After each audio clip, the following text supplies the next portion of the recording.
சிறப்புரை அனைவரும் எதிர்பார்த்து காத்திருந்த கலைஞர் ஆட்சியில் அரசு ஊழியர்கள் என்ற தலைப்பில் அண்ணன் வே மதிமாறன் அவர்கள். ஆக்சுவலாக சிறப்புரை எனக்கு முன்னால் பேசினவங்க எல்லாருமே ரொம்ப சிறப்புரை தான். அவங்கன்னு சொல்ல முடியாது, எல்லோரும் சிறப்பாக பேசினாங்க. அவங்க மேடம் பேசினது, மேடம் தான் உடச்சி பேசினாங்க நான் வந்த உடனே வெளிப்படையாக. அதுக்கப்புறம் சார் பேசினார், மாநில தலைவர்.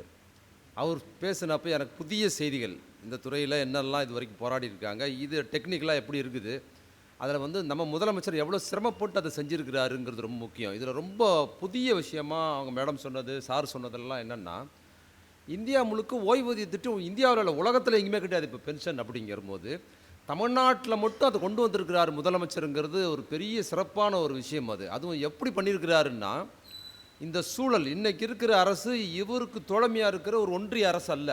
அது ரொம்ப முக்கியம். நீங்கள் கணக்கில் எடுக்க வேண்டிய விஷயம், கலைஞர் இருக்கும்போது கணக்கில் எடுப்பதுக்கும் இன்றைக்கி எடுப்பதற்கும் உள்ள விஷயம் என்ன, கலைஞர் இருக்கும்போது கூட சில விஷயங்களை ஒன்றிய அரசு இணக்கமாக இருந்த ஒன்றிய அரசு சேர்ந்து விஷயங்களை பயன்படுத்திக்கிட்டார் கலைஞர். ஆனால் இன்றைக்கி இருக்கிற ஒன்றிய அரசு இந்த மாநில அரசை எப்படியாவது ஒழிச்சு கட்ட முடியுமா அப்படின்னு தொடர்ந்து வரக்கூடாதுன்னு ஃபைட் பண்ணாங்க. வந்ததுலேருந்து தொடர்ந்து சண்டை செய்கிறாங்க. இன்னொன்று, எந்த நிதியும் கொடுக்காத போது இப்படி ஒரு விஷயத்தை முதலமைச்சர் செஞ்சுருக்கிறாருங்கிறது ரொம்ப சிறப்பானது. அதனால் எல்லாருக்கும் என்னுடைய நன்றியை தெரிவிச்சுக்கிறேன். எல்லோரும் ரொம்ப சிறப்பாக பேசினாங்க. அந்த பாப்பா ரொம்ப அழகாக பேசிச்சு. நல்ல மாடுலேஷன்ஸ்லாம் ரொம்ப பிரமாதமாக இருந்தது. அப்புறம் யாழினி குட்டி பொண்ணு இப்போ எழுத்தாளர் ஆகிட்டாங்க. எனக்கு போட்டியான ஒரு எழுத்தாளர் வந்திருக்காங்க ஆத்தூர்லேருந்து. ரொம்ப மகிழ்ச்சி. இந்த அவையில் எனக்கு வந்த உடனே நான் மிஸ் பண்ணுறது ஒருத்தரை ரொம்ப மிஸ் பண்ணுறேன். இந்த ஆத்தூரில் இந்த அரங்கில் எங்கே பேசினாலும், சேலத்தில் பேசினாலும் ஐயா தங்கவேலு அவர்கள் முதல் வரிசையில் உட்காந்துருப்பார். எப்போவுமே 104 வயதோடு இறந்து போயிட்டாங்க. இந்த முதல் முறை ஐயா தங்கவேலு இல்லாத அரங்கத்தில் நான் நின்று பேசுகிறேன் அப்படிங்கிறது, அவரை இந்த நிகழ்ச்சின்னு சொல்லும் போதே எனக்கு அவர் இல்லாமல் போய்ட்டு இருப்பார் அப்படிங்கிற ஒரு எண்ணம் இருந்தது. அவரை மிஸ் பண்ணுறேன். இங்கே பேசினவங்க கிட்டேருந்து நிறைய விஷயங்கள் நான் கற்றுக்கிட்டேன். ஆசிரியர்கிட்டருந்து இங்கே பேசின பேராசிரியர் பேசினார், இவர் பேசினாங்க. எல்லார்கிட்டேருந்தும் நான் நிறைய தகவல்களை கற்றுக்கிட்டேன். இந்த துறை சார்ந்து எவ்வளோ டெக்னிக்கலாக இருக்குது, இந்த போராட்டம் எவ்வளோ சிறப்பாக அவங்க பண்ணியிருக்கிறாங்கங்கிறதுன்னு. நன்றி அறிவு பற்றி சொன்னாங்க. ஐயா பெரியாரோட நன்றி விஷயங்கள்லாம் சொன்னார். பெரியார் தனக்கு பலன் எதிர்பார்த்து அவர் செஞ்சதில்லை. நன்றி குறித்து கூட அவர் எப்போவுமே எதிர்பார்த்ததில்லை. பேராசிரியர் நன்னன் ஒரு முறை அவர்கிட்ட பார்த்து பேசிக்கிட்டு இருக்கும்போது சொன்னார், ஐயா கிட்ட இப்போ நம்ம ஆட்சியெல்லாம் வந்துருச்சு, நமக்கு இணக்கமான ஒரு அரசு இருக்கும்போது நம்ம பிற்படுத்தப்பட்ட சிறுபான்மை சமூகத்திலேருந்து, தாழ்த்தப்பட்ட சமூகத்திலேருந்து அரசு உத்தியோகத்துக்கு அதிகாரியாக போனவங்க அவங்களுக்கு ஏற்படுற நெருக்கடியின் காரணமாக ஐயா கிட்ட சொல்லி ஏதாவது எங்களுக்கு இப்படி இருக்குங்க ஐயா நீங்கள் பண்ணி கொடுங்க அப்படின்னு பரிந்துரைக்கு வருவாங்க. அந்த மாதிரி முக்கியமானவங்க பரிந்துரைக்கு வரும்போது ஐயா அதெல்லாம் பட்டியல் போட்டு வச்சுக்கிட்டு ஒவ்வொருத்தரையாக கூப்பிட்டு அந்த சம்மந்தப்பட்ட துறை சார்ந்த அதிகாரிகள்கிட்ட செஞ்சு நியாயமாக செஞ்சு கொடுங்கன்னு சொல்லுவார். அது நடக்கும், எல்லார்ட்டையும் சொல்லிடுவார். அப்புறம் கொஞ்ச நாள் பொறுத்து உதவியாளர்கிட்ட ஐயா கேட்பாராம் பெரியார். அன்னைக்கு ஒரு அதிகாரி சொல்லிட்டு போனார் செஞ்சு கொடுக்கணும்னு சொல்ல, திரும்பி வந்தாரா அப்படின்னு கேட்பாராம். வரலிங்க ஐயா அப்படின்னா, அப்போனா அந்த வேலை நடந்திருக்கும், அடுத்த ஆள் எடுங்கம்பாராம். அதாவது அது நடக்காமல் இருந்தால் அவர் திருப்பி வந்திருப்பார். ஏன் திருப்பி வரலன்னா அது வேலை நடந்துருச்சு, அதனால் அவர் வரல. அதை எடுத்து ஓரமாக வச்சுட்டு அடுத்த ஆளுக்கு எடுங்க, அடுத்த ஆளுக்கு உதவி செய்யலாம் அப்படின்பாராம். ஒரு நாளும் தன்னை அவங்க பார்க்கல, உங்களால் தான் அது நடந்ததுன்னு சொன்னோன்னு அவர் எதிர்பார்த்ததுங்கிற பெரியார் எப்பொழுதும் அதை எதிர்பார்த்ததில்லை. ஆனால் இந்த நிகழ்ச்சியில் ஆசிரியர்கள் இந்த தலைப்பு கொடுத்துருக்குது, நன்றி மறப்பது நன்றென்றுன்னு கொடுத்துருக்கிறது. இன்றைய சூழலில் நமது முதலமைச்சருக்கு ஏற்பட்ட நெருக்கடியான சூழலில், நெருக்கடின்னு நான் சொல்கிறது என்னென்னா, மக்கள் அவருக்கு ஆரவாரமாக ஆதரவோடு இருக்கிறாங்க. ஒன்றிய அரசு இந்த நிமிஷம் வரைக்கும் ஏதாவது ஒரு எதிரான விஷயங்களை செஞ்சுட்டு ஏதாவது ஒன்று பண்ணணும்னு சொல்லும்போது அரசு ஊழியர்கள், ஆசிரியர்கள் நன்றி மறப்பது நன்றென்றுங்கிற தலைப்போடு முதலமைச்சருக்கு ஒரு பாராட்டு விழா நடத்துறதுங்கிறது ரொம்ப சிறப்பு வாய்ந்ததாக கருதுகிறேன். அதனால் இந்த நிகழ்ச்சி ஏற்பாடு செய்த எல்லாருக்கும் என்னோட சிறப்பு நன்றி வணக்கத்தையும் தெரிவிச்சுக்கிறேன். ஆசிரியருக்கு இவ்வளவு சம்பளமா? எவ்வளோ சம்பளம் ஆசிரியருக்கு? இவ்வளவு சம்பளமா? அதிக சம்பளம் வாங்குற நீங்கள் போராடலாமா? இப்படி ஒரு கேள்வியை ஒரு சாமானியன் கேட்கல. 2019 ஜனவரி மாதம் 25 அன்னைக்கு இருந்த முதலமைச்சர் கேட்ட கேள்வி இது. எல்லாம் இங்கே பேசுனாங்க, இது எவ்வளோ சிரமம் கொடுத்தோம், அவங்க சந்திக்க விரும்பலை, அப்பாயின்மெண்ட்டே கொடுக்கலன்னு. அதெல்லாம் விட்டுருங்க. பொது வழியில் ஆசிரியர் போராட்டம் நடக்கும்போது 2019 ஆண்டு ஜனவரி மாதம் 25 அந்த போராட்டம் குறித்து அன்றைய முதலமைச்சர் பேசினது, ஆசிரியருக்கு இவ்வளோ சம்பளமா, ஏதோ முதலமைச்சரோட அதிக சம்பளம் மாதிரியான ஒரு துணி, இவ்வளோ சம்பளமா, இவ்வளோ சம்பளம் வாங்குற நீங்கள் போராடலாமா அப்படின்னு ஒரு சொல் இருக்குல்ல, அந்த சொல் ஒரு முதலமைச்சர் சொல்லும்போது, ஒரு போராட்டம் நடக்கும்போது முதலமைச்சர் சொல்வதனால் என்ன ஆகும்னா, சாமானிய மக்களை அரசு ஊழியருக்கு எதிராக திசை மாற்றுகிற மக்கள் போராட்டமாக மாறிடக்கூடாது, மக்கள் ஆதரவு வந்துடக்கூடாது என்பதற்காக திட்டமிட்டு சொல்லப்பட்ட ஒரு வார்த்தையாக இருந்தது. பார்க்குறேன், ஆமாங்க நம்மலாம் எவ்வளோ கஷ்டப்படுறோம், வாத்தியார்களுக்கு என்னங்க வாரத்தில் 2 நாள் லீவு, மாதத்தில் இந்த லீவு, அது வார சம்பளம், காலையில் போனாங்கன்னா சாயங்காலம் வரைக்கும் தான் சொல்லி அந்த வாதத்தை போராட்டத்திலிருந்து ஆசிரியர்கள் ஒட்டுமொத்தமாக போகுது அப்படிங்கிற கருத்தாக்கத்துக்காக ஒரு முதலமைச்சரே பேசுனது அதுக்கு பயன்பட்டது அப்படிங்கிற சூழலோடு கலைஞர் நம்ம நினைவு கூறுறது ரொம்ப முக்கியம். அன்னைக்கு இருந்த முதலமைச்சர் ஏன் அதை சொன்னார் அப்படின்னா, அவர் சொந்தமாக அதை சொல்லலை. ஏன் அவர் சொந்தமாக சொல்லலைன்னா, அவர் சொல்வதற்கு முன்னாலேயே, இதுக்கு முன்னால் 2001ஆம் ஆண்டு ஜூலை மாதம் ஒரு அரசு கட்டடத்தை திறந்து வைப்பதற்காக அன்றைக்கு முதலமைச்சர் வராங்க. 2001 யாருன்னு முதலமைச்சர் உங்களுக்கு தெரிஞ்சிருக்கும், அம்மையார் இருக்காங்க, ஜெயலலிதா அம்மையார் அன்றைக்கி முதலமைச்சராக இருக்கும்போது 2001 வராங்க. வந்த உடனே ஒரு அரசு கட்டடத்தை திறந்து வைக்கிறாங்க. அரசு கட்டடத்தை திறந்து வைப்பதற்கும் அரசு ஊழியருக்கும் என்ன சம்பந்தம் இருக்குது?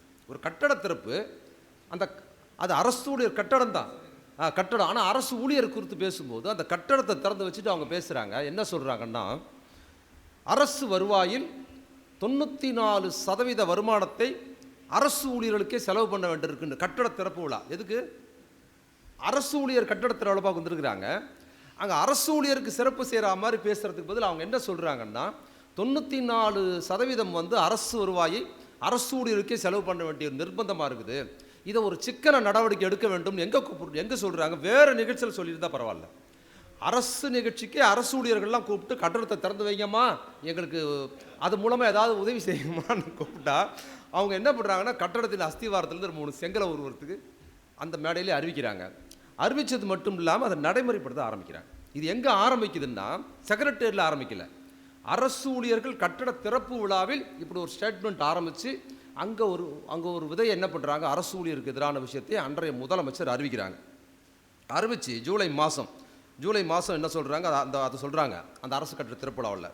அதற்கு பிற்பாடு 2002 பிப்ரவரி மாதம் என்ன பண்ணுறாங்கன்னா, அதை நடவடிக்கை எடுக்க ஆரம்பிக்கிறாங்க. இந்த உரிமைகள் எதுவும் அதிகமான செலவாகுது, அரசுக்கு அதிகமான செலவாகுது, அதனால் சிக்கல் நடவடிக்கை காரணமாக என்ன பண்ணுறாங்க, இதை நடைமுறைப்படுத்த ஆரம்பித்த உடனே அரசு ஊழியர்கள் காலவரையறை போராட்டம்னு அறிவிக்கிறாங்க.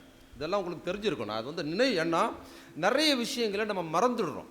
இப்போ என்னென்னா, இப்போ சமீப காலத்தில் இந்த அரசு பொறுப்பேற்றது இருக்குல்ல, இன்றைக்கி திராவிட முன்னேற்ற கழக அரசு இன்றைக்கி இருக்கிற தலைவர் தளபதி ஸ்டாலின் அவர்கள் முதலமைச்சராக பதவியேற்றது சொகுசான காலகட்டத்தில் இல்லைங்கிறது நம்ம தெரிஞ்சுக்கணும். சொகுசான காலகட்டங்கிறது நான் அரசியல் சார்ந்து நான் சொல்லலை, மிக கொடூரமான கொரோனா காலகட்டத்தில் பதவியேற்றாங்க. 2வது கொரோனா, மரண கொரோனாவில் வந்தது. அதற்கு முன்பே இருந்த அரசு கொரோனா காலங்களில் மக்களை கைவிட்டது, ஒன்றும் செய்ய முடியல, எங்கே பார் மரண ஓலம், மருத்துவமனையில் இடம் இல்லைங்கிற சூழலில் வந்த இவர் சரசரன்னு வேலை பார்த்து என்ன பண்ணாருன்னா, கொரோனா வார்டுக்கு அவரே போய் உயிரை பணை வைத்து பார்த்து எதுக்கு போய் பார்த்தார் அப்படின்னா, அவர் ஸ்டண்ட் அடிக்கிறதுக்கு போய் பார்க்கல. இதோட நம்ம புரிஞ்சிக்க வேண்டியிருக்கு. ஏன்னா கொரோனா தொற்று நோய் வந்துருச்சுன்னு சொன்னால் யாரும் இறந்து போயிடுவாங்கன்னு சொல்லி நம்ம சொந்தக்கார வீட்டுக்கு கூட போகல இல்லையா. நிறைய பேர் 2வது கொரோனா வந்த காலத்தில் அது வந்துருச்சுன்னா நம்ம நமக்கு மரணம்ங்கிறதுனாலையோ அல்லது இறந்தவங்க வீட்டுக்கு கூட நம்ம போகாமல் வீட்டிலே இருந்தோம். வீட்டிலே இருந்து அழுதாங்க, வீட்டிலே இருந்து புலம்புனாங்க, போக முடியல. அப்போ நாமளே தெரிஞ்சவங்க வீட்டுக்கு சொந்தக்கார வீட்டுக்கு போயிட்டோம்னா கொரோனா வந்துருமே பயப்படும்போது, அப்போ மருத்துவமனை சார்ந்த ஊழியர்கள் எப்படி கொரோனா நோயாளி வைத்தியம் பார்ப்பாங்க, அரசு அதிகாரிகள் எப்படி பயந்து வருவாங்க, அவங்க எப்படி வருவாங்க. அப்போ நிர்வாகம் செயல்படாமல் இருந்தது. எப்படி நிர்வாகம் சுத்தமாக செயல்படாமல் இருந்தது. அப்போ எங்கே பாரு மரண ஓலம், மருத்துவமனையில் சரியான முறையான வசதி கொடுக்க முடியாமல் அரசு இயந்திரமே இயங்காமல் இருந்தபோது முதலமைச்சர் என்ன பண்ணார்னா, முதலமைச்சர் பண்ண காரியம் அது குறிப்பிட்டு சொல்லணும். முதலமைச்சர் என்ன பண்ணார்னா, நாம் வீட்டில் உட்காந்துக்கிட்டு கையை சோப் போட்டு கழுவுங்க, நீங்கள் டிஸ்டன்ஸ் மெயின்டைன் பண்ணுங்கள், கொரோனா நோய் ஒருத்தருக்கு வந்துருச்சுன்னா அவர் வீட்டில் தனிமைப்படுத்துங்கன்னு சொல்லிக்கிட்டு இருக்க முடியாது. கொரோனா நோய் வந்தால் ஒருத்தர் வீட்டில் தனிமைப்படுத்துங்க, நீங்கள் தனி அறையில் வைங்கன்னா பெரும்பான்மையான மக்களுக்கு வீட்டில் ஒரு அறை தான் எல்லாருக்குமே, தனி அறைகள்லாம் போக முடியாது, வந்தால் 4 பேர் வந்துக்கிட்டே இருக்கும். அப்போ முதலமைச்சர் என்ன பண்ணார்னா, அரசு நிர்வாகத்தை முடுக்கி விடுவது, மருத்துவர்கள், தாசில்தார், கலெக்டர் உட்பட பயந்துக்கிட்டு இருக்கிறாங்க என்ன வந்துருமோன்னு. முதலமைச்சர் வந்த உடனே என்ன பண்ணார்னா, நேரடியாக அரசு மருத்துவமனை, கோயம்புத்தூர் இருக்கிற அரசு மருத்துவமனையில் கொரோனா வார்டுக்குள்ளே போய் நேரடியாக உள்ளேயே பார்த்தார். நோயாளிகளை பார்த்தது எதுக்காக பார்த்தாருன்னா, முதலமைச்சராக இருக்கிற நாம் போய் கொரோனா நோயாளிகளை பார்த்தாச்சுன்னு சொன்னால் அரசு இயந்திரம் தானாக எழுந்து நிற்கும். அவர் போய் கொரோனா வார்டில் பார்த்து அடுத்த நிமிஷம் சரசரசரன்னு அரசு இயந்திரங்கள், தாசில்தார் வந்துட்டார், கலெக்டர் வந்துட்டார், எல்லாரும் போய் பார்க்க ஆரம்பிச்சாங்கல்ல. இப்படி தான் இந்த கட்டமைப்பை உருவாக்குனார். அந்த சூழல் ரொம்ப முக்கியமானது, அதோட பொருத்தி பார்க்கணும் அதை. அப்போது 2002 பிப்ரவரி மாதம் அன்னைக்கு அந்த அம்மா இந்த மாதிரி விஷயங்கள் சார் இந்த மாதிரி விஷயங்கள்னு அவங்க அறிவிக்கிறாங்க. அதுக்கப்புறம் காலவரையற போராட்டம் அப்படின்னு அரசு ஊழியர்கள் அறிவிச்சிட்டாங்க. பிப்ரவரி மாதம் அறிவித்த உடனே இந்த போராட்டத்தை நிறுத்துவதற்கு என்ன பண்ணுறாங்க, அன்றைக்கு இருந்த பொன்னையன் அவரை வந்து பேச்சுவார்த்தைக்கு முதலமைச்சர் அனுப்புகிறாங்க. இது எல்லாமே சினிமா மாதிரி சம்பந்தம் இல்லை. ஒரு முதலமைச்சர் அரசு கட்டட திறப்புலாவுக்கு வர்றாரு. திறப்புலாவுக்கு வந்தவங்க அரசு ஊழியர்களுக்கு எதிரான விஷயத்தை அங்கேயே அறிவிக்கிறாங்க, அதை நடைமுறைப்படுத்துகிறாங்க. அடுத்த கட்டத்தில் அரசு ஊழியர்கள் போராட்டம் நடத்துகிறாங்க. இது எல்லாமே சொந்த செலவில் சூனியை வச்சுக்கிற மாதிரி அரசு ஊழியர்கள் அவங்க கட்டடத்தை திறக்கிறதுக்கு கூப்பிட்டு அங்கே நடக்குது. அதற்கு பிற்பாடு இவங்க போராட்டத்தை அறிவித்ததுக்கு பிற்பாடு முதலமைச்சர் சார்பாக பொன்னையன், அமைச்சராக இருக்கிற பொன்னையன் வந்து பேச வராரு. அவர் வாக்குறுதி கொடுக்குறாரு, நீங்கள் போராட்டத்தை வாபஸ் வாங்குங்க, இது எதுவுமே நடக்காதுங்கிறாங்க. அரசு ஊழியர்கள் நம்பி வாபஸ் வாங்கிடுறாங்க. பொன்னையன் போயிடுறாரு, அவ்வளோதான், அதோட முடிஞ்சு போகுது. திருப்பி அது நடைமுறைக்கு வருது. அதாவது வாக்குறுதி வந்து கொடுத்துட்டு இதெல்லாம் ஒன்றும் ஆகாது. அது இன்னொரு விஷயத்தில் குறிப்பிட்டு சொல்லணும், எதுவுமே புதிய கோரிக்கைகள் அல்ல. ரொம்ப முக்கியமாக இன்றைக்கி நீங்கள் சொல்கிறதெல்லாம் புதிய கோரிக்கைகள். இதை செய்யலாமல் விட்டுட்டீங்க, செய்யாமல் விட்டுட்டீங்கன்னு. அன்றைய முதலமைச்சர்கிட்ட அரசு ஊழியர் சங்கம் எந்த புதிய கோரிக்கைகளையும் வைக்கல. மாறாக அம்மையார் சொன்னது, ஏற்கனவே இருக்கிற விஷயங்கள் உங்களுக்கு சாதகமாகவும் அதிகமாக செலவாகவும் இருக்குது, அதை கட் பண்ணணும்னு சொல்கிறாங்க. இவங்க எதுவும் புது டிமாண்ட் பண்ணவே இல்லை. அப்போ இருக்கிறத இல்லைன்னு மாற்றினோடனே ஒரு அமைச்சர் வந்து பேசுகிறார், வாக்குறுதி கொடுக்குறாரு. அதை நம்பி ஒரு அமைச்சர் வந்து பேசுனா வாக்குறுதி கொடுத்து வாபஸ் வாங்கி தானே செய்யணும். போராட்டம் வாபஸ் வாங்கப்படுது. வாபஸ் வாங்கி பார்க்குறாங்க, 1 மாதம் ஆகுது, 2 மாதம் ஆகுது, 6, 8 மாதம் வரைக்கும் ஒரு நடவடிக்கை இல்லை.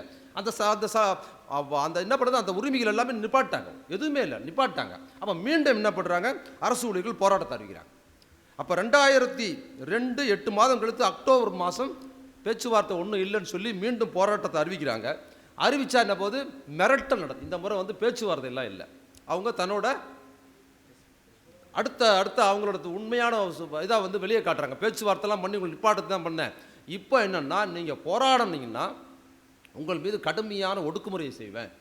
பெண் அரசு ஊழியர்கள் மீது சொல்ல முடியாது, நான் வாய் திறந்து இப்போ சொல்ல முடியாது, அப்படி வழக்கு போடுவேன்னு சொல்லப்பட்டது இல்லை சார். பெண் ஊழியர்கள் மீது ஒரு பெண் முதல்வராக இருக்கும்போது போராட்டத்தில் பங்கெடுக்கிற அரசு பெண் ஊழியர்கள் பங்கெடுத்தார்கள் சொன்னால் அவங்க மேலே நான் போடுற வழக்குங்கிறது சொல்லப்பட்டது. அந்த வார்த்தையை சொல்லப்பட்டது. இப்படிலாம் போட்டு பண்ணுவோம், போராடக்கூடாதுன்னு மிரட்டப்பட்டது. அதையும் மீறி போராட்டம் நடந்துச்சு. போராட்டத்தை அறிவிச்சிட்டாங்க. போராட்டத்தை 2003 போராட்டம் அறிவித்த உடனே போராட்டத்தை அறிவிக்கிறதுக்கு ஜூலை மாதம் அறிவிக்கிறாங்க. போராட்டத்தை ஜூலை 1ஆம் தேதி நடக்குது. ஜூலை 1ஆம் தேதி போராட்டம்னு அறிவிக்கிறாங்க. முன்னால் என்ன பண்ணுறாங்க, நிர்வாகிகள்லாம் கைது பண்ணிட்டாங்க. எல்லா யாரெல்லாம் போராட்டத்தை ஆர்கனைஸ் பண்ணுற யாரெல்லாம் யூனியன் லீடராக இருக்கிறாங்களோ அவங்களெல்லாம் கைது பண்ணிட்டாங்க. கைது பண்ணிவிட்டு மக்களே அவங்கள எங்கே கொண்டு போனாங்கன்னு தெரியாது. இது எல்லாமே ஏதோ இது சுதந்திர போராட்ட காலத்தில் சுதந்திர போராட்டத்துக்கு எதிராக போராடிய வரலாறோ எமர்ஜென்சி காலத்தில் நடந்த ஒடுக்குமுறையோ நான் சொல்லலை. இது எல்லாமே எப்போ நடந்தது, 2003 நடக்குது. அப்புறம் என்ன ஆயிடுச்சு, அரசு ஊழியர்கள் ஒரு நாள் முன்தள்ளி போராட்டத்தை ஆரம்பிச்சிடுறாங்க. அப்போ போராட்டம் கடுமையாக நடக்குது. போராட்டம் கடுமையாக நடக்கும்போது சொல்ல முடியாத அளவுக்கு ஒடுக்குமுறை படித்த ஆசிரியர்கள், படித்த அரசு ஊழியர்கள் மீது அந்த அரசே ஒரு வன்முறையை, கொடூரமான வன்முறை நடத்துது, மிக கொடூரமான வன்முறை நடத்துது. அப்போ என்ன பண்ணுது, அவங்க சொன்ன மாதிரி செய்கிறாங்க. இந்த மாதிரி பேச்சுவார்த்தை அதெல்லாம் கிடையாது. என்ன பண்ணுறாங்க, கைது பண்ணி சிறையில் வைக்கிறாங்க. சிறையில் அவங்க அனுபவிச்சது சுதந்திர போராட்ட காலத்தில், சுதந்திர போராட்டத்தில் கைது செய்யப்பட்டவர்கள் சிறையில் என்ன கொடுமைகளை அனுபவித்தார்களோ அந்த கொடுமைகளை அரசு ஊழியர்கள் போராடினவங்க அனுபவிச்சாங்க. உண்டா இல்லையா சார்? சிறையில் அவ்வளவு கிரிமினல்ஸ் நடத்துகிற மாதிரி ஜெயிலில் நடத்தப்பட்டாங்க. ஜெயிலுக்கு போன அரசு ஊழியர்கள் ஜெயில் நடத்தைகளுக்கு எதிராக போராட்டம் நடத்துகிறாங்க. அங்கே போய் சரியாக நடத்த முடியல, ரொம்ப மோசமாக நடத்துகிறாங்கன்னு ஒரு போராட்டத்தை நடத்துகிறாங்க. அதுக்கப்புறம் ஒடுக்குமுறை கடுமையாக நடக்குது. அதை விட முக்கியமாக முடிச்சு போச்சா, சரி கைது பண்ணி வச்சாச்சு, போராட்டம் முடிவுக்கு வரலன்னு என்ன பண்ணுறாங்கன்னா, எஸ்பான் ஒரு சட்டத்தை கொண்டு வந்து ஒரே ஒரு கையெழுத்தில் 1,70,000 ஆசிரியர்கள் வேலையை டிஸ்மிஸ் பண்ணி ஒரு உத்தரவு போடுறாங்க. முடிச்சு வச்சு ஒன்றுமே 1,70,000 இவ்வளோ பெரிய போராட்டம் இருக்குமா? நான் என்ன சொல்கிறேன்னா, நீங்கள் இதெல்லாம் செய்யலை. ஒரு போராட்டத்தை மதிக்கிற பண்புன்னு ஒன்று இருக்குல்ல, குறைந்தபட்சம் போராட்டத்துக்கு ஒரு மதிப்பு இருக்குது. கலைஞர் ஆட்சியிலும் போராடி இருக்கிறாங்க, எல்லா ஆட்சியிலும் இந்த ஆட்சியிலும் போராடி இருக்கிறாங்க. ஆனால் போராட்டத்தை மதிக்கிறது வந்து அரசாங்கம், அதுவும் அரசு ஊழியர் போராடும் போது ஒரு ஆளும் கட்சி அரசு ஊழியரை மதித்து பேசுறதுன்னு ஒன்று இருக்குது பார்த்தீங்களா, அது எதுவுமே அங்கே இல்லை. வெள்ளைக்கார அரசை எதிர்த்து அன்னைக்கு இருக்கிற சுதந்திர போராட்ட நடவடிக்கையில் போராடிய போது வெள்ளைக்கார அரசு என்ன ஒடுக்குமுறை செய்ததோ அதே ஒடுக்குமுறையை அன்னைக்கு அம்மையார் தன்கிட்ட இருக்கிற அரசு ஊழியர்களுக்கு எதிரான வன்முறையை நடத்தினாங்க, சிறையில் போட்டாங்க, ஜாமீனில் வரி முடியல, சிறையில் வன்கொடுமை செய்தாங்க. அதற்கு பின்னால் அதிலையும் திருப்தி அடையாமல் 1,70,000 பேரை ஒரே கையெழுத்தில் வேலையை விட்டு தூக்கிட்டாங்க. முடிஞ்சு போச்சு. இப்போ பழைய பென்ஷன் அப்படிங்கிறது இப்போ வரும்ல, இதெல்லாம் எப்பவுமே நமக்கு ஒரு விஷயம் திருப்தி ஆயிடுச்சுன்னா அடுத்தது ஒரு இலக்கு இருக்கும்ல. ஆனால் அம்மையார் ஆட்சியில் பென்ஷன் இல்லை, சம்பளமே இல்லை, வேலையே கிடையாது. 1,70,000 கையெழுத்தில் வேலையை விட்டு தூக்கிட்டாங்கன்னு வந்துருச்சு. அவ்வளோதான், முடிஞ்சு போச்சு. அதுக்கப்புறம் சங்கம் என்ன பண்ணுதுன்னா போராட்டத்திலிருந்து சட்ட போராட்டத்துக்கு போகுது. சட்ட போராட்டத்துக்கு ஹைகோர்ட்டுக்கு போகிறாங்க. ஹைகோர்ட்டில் போனால் ஹைகோர்ட் என்ன பண்ணுது, ஒட்டுமொத்தமாக தமிழக அரசு போட்ட திட்டத்தை ஒரே கையெழுத்தில் அது தள்ளுபடி பண்ணிவிட்டு இது செல்லுபடி ஆகாதுன்னு 1,70,000 பேர் என்ன பண்ணுது, வேலையில் சேர்க்கணும் உத்தரவு போட்டுருது. கோர்ட்டு உத்தரவு போட பிறகு விட்டுடலாம்ல அந்தம்மா, அப்பவும் விடல. அவங்க கோர்ட்டு சொல்லிட்டு நான் விட்டுருவேனான்னு சொல்லிட்டு மேல்முறையீடுக்கு சுப்ரீம் கோர்ட்டுக்கு போகிறாங்க. இதெல்லாம் நம்ம திருப்பி சொல்லணும். எதுக்காக சொல்கிறோம்னா, நான் அந்த கொரோனா காலம் சொன்னேன்ல, அந்த கொரோனா காலம் இவ்வளோ கஷ்டப்பட்டு நீங்கள் சாமானிய மக்கள் வாழ்க்கை தரம் வந்து ரொம்ப கீழே இருந்ததுங்க. அவங்களாம் கூலி வேலைக்கு போனால் தான் சாப்பிட முடியும். நான் கண் முன்னால் பார்த்துருக்கிறேன். அன்னாடம் போனால் தான் சாப்பாடு. லாக்டவுனு வேலை கிடையாது, சாப்பாட்டுக்கு இல்லை. கொரோனாவில் இறந்து போனவர்களோடவும் பட்டினிச்சாவில் இறப்பவர்களோட எண்ணிக்கை அதிகமாகிடுங்கிற சூழல் வந்துருச்சு. கையிருப்பு இருக்கிறவங்க, மாத சம்பளம் இருக்கிறவங்க, அரசு ஊழியர் இருக்கிறவங்க, ஒரு மற்றவங்க எல்லாரும் வந்து ஒரு தனியார் ஒருத்தர் வேலை பார்க்குறவங்க, சேமிப்பு இருக்கிறவங்கெல்லாம் என்ஜாய் பண்ணாங்க. என்ஜாய் பண்ணி லைஃப் என்ஜாய் பண்ணி ஜாலியாக படம் பார்த்துக்கிட்டு விதவிதமாக சமைச்சு சாப்பிட்றவங்க இருக்க தான் செஞ்சாங்க. ஆனால் அன்றாட வேலைக்கு போனால் தான் சாப்பிட முடியுங்கிற மக்கள் கொரோனாவை விடவும் பட்டினி சாவில் போகிற இன்னைக்கு கூட இருந்தபோது முதலமைச்சர் எதிர்க்கட்சியாக இருக்கும்போது, இன்றைக்கி இருக்கிற முதலமைச்சர் அவர்கள் எதிர்க்கட்சியாக இருக்கும்போது அன்றைய முதலமைச்சர் ஒரு கோரிக்கை வச்சார். அவர் என்ன பண்ணார், 1000 ரூபா கொடுத்தாருங்க. கொரோனா நிவாரண நிதியாக அன்னைக்கு இருந்த முதலமைச்சர் எடப்பாடி அவர்கள் 1000 ரூபா கொடுத்தாரு. இன்றைக்கி இருக்கிற முதலமைச்சர் சொன்னார், கூலி வேலைக்கு போகிறவங்க, வார சம்பளத்துக்கு போகிறவங்க காசு கிடையாது, 1000 ரூபா வச்சு ஒன்றும் பண்ண முடியாது, நீங்கள் 5000 ரூபா கொடுத்தீங்கன்னா அதில் ஒரு மாதம் ஓட்டிடும் அந்த குடும்பம். ஒரு மாதத்துக்கு மல்லிகை சாமான் வச்சு அந்த குடும்பம் ஓட்டிடும். இந்த கொரோனா காலத்தை சமாளிக்க முடியாது, தயவுசெய்து 5000 ரூபா கொடுக்கணும்னா அவர் கொடுக்க முடியாதுன்னு சொன்னார்.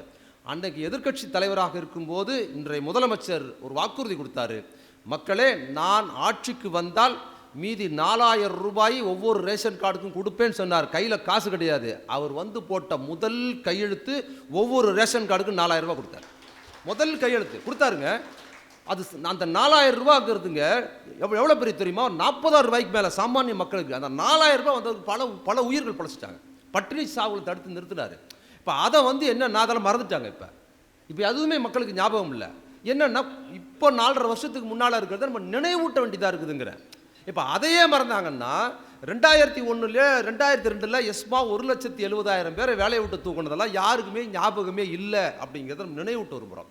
அது ஞாபகத்தில் இருந்திருந்தா மீண்டும் அவங்க ஜெயிச்சிருக்க முடியாது. உண்மையா இல்லையா? அது மீண்டும் அவங்க ஜெயிச்சிருக்க முடியாது.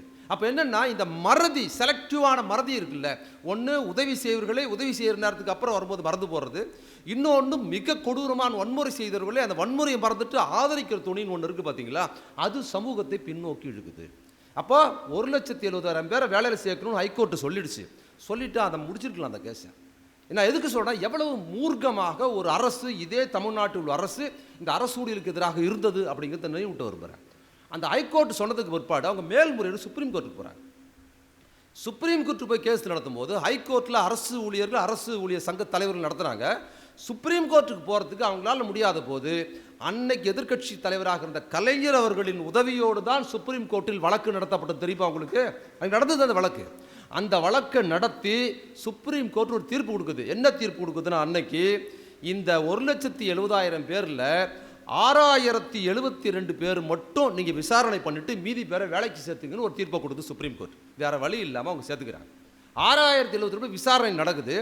அந்த விசாரணையின் பின்னால் பார்த்தீங்கன்னா 412 பேரை மட்டும் நீங்கள் வேலையை சேர்த்துக்க வேண்டாம், மீதி பேரை சேர்த்துக்கலான்னு அந்த விசாரணை கமிஷன் கொடுக்குது. முடிஞ்சுதா? அதோடு முடிஞ்சு போச்சுங்க. முடிஞ்சு போன உடனே நல் வாய்ப்பாக என் அருமை மக்களே, அந்த தேர்தலில் அம்மையார் தோல்வியுற்றார்னு தெரிஞ்சுங்க. தோல்வியுற்றதுக்கு பின்னால் கலைஞர் மீண்டும் ஆட்சிக்கு வரார். ஆட்சிக்கு வந்தோன்னு என்ன பண்ணுறாருன்னா அந்த 412 பேர் அவர் சேர்த்துக்கிறார். அப்படிங்கிறது சொல்ல வேண்டிய சேர்த்துக்கிறார். சேர்த்தது மட்டுமல்ல, 412 பேர் அவர் சேர்த்துக்கிறாரு. சேர்த்துட்டு என்ன பண்ணுறாருன்னா, இது வரைக்கும் இருந்த உரிமைகள் இருந்ததில்ல, அது எல்லாத்தையும் அடுத்த நிமிஷம் இம்ப்ளிமெண்ட் பண்ணிடுறாரு. எதெல்லாம் கூடாது, 94% இந்த வருவாய் அரசு வருவாய் உங்களுக்கு தான் செலவாகுதுன்னு அம்மையார் சொல்லி தடியடி நடத்தி சிறையில் போட்டு 1,70,000 பேரை வேலை விட்டு தூக்குவதற்கு எதெல்லாம் காரணமாக இருந்ததோ அதையெல்லாம் மீண்டும் இன்னொரு அரசு வந்து நடைமுறைப்படுத்தி அதற்கு முன்னால் இருந்த அரசை விடவும் அந்த அரசு சிறப்பாக செயல்படுது. இந்த வருவாயினால் அரசு ஊழியர் கொடுக்குற பணத்தினால் இந்த மாநில அரசு பின்தங்கிறதுக்கு எந்த காரணமும் இல்லை. போன 5 ஆண்டை விட இந்த 5 ஆண்டு சிறப்பாக நடத்தி காமிச்சாருங்கிறது ரொம்ப முக்கியமானது. அதில் இன்னொரு சிறப்பு பண்ணார் கலைஞர். அதில் என்னன்னா, இந்த உரிமைகள்லாம் திரும்ப கொடுத்தாரு.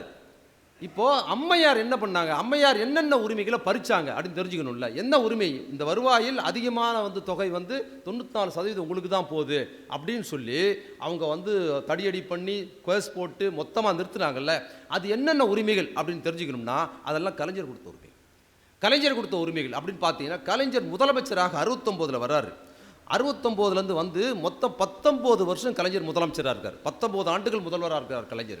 அநேகமாக என்னோட கணக்கு சரியாக இருக்கும்னா கலைஞர் 19 வருஷம், அண்ணா 1 வருஷம், 20 வருஷம் ஆச்சு. இது திமுகவோட 25வது ஆண்டு முதலமைச்சர் அப்படிங்கிறது. 25 வருஷம் ஆறு திமுக ஆட்சி மொத்தமாக இந்த 5 ஆண்டோட சேர்த்தோம்னா நமக்கு. அப்போ அந்த 19 வருஷம் கலைஞர் முதலமைச்சராக இருந்திருக்கிறாரு.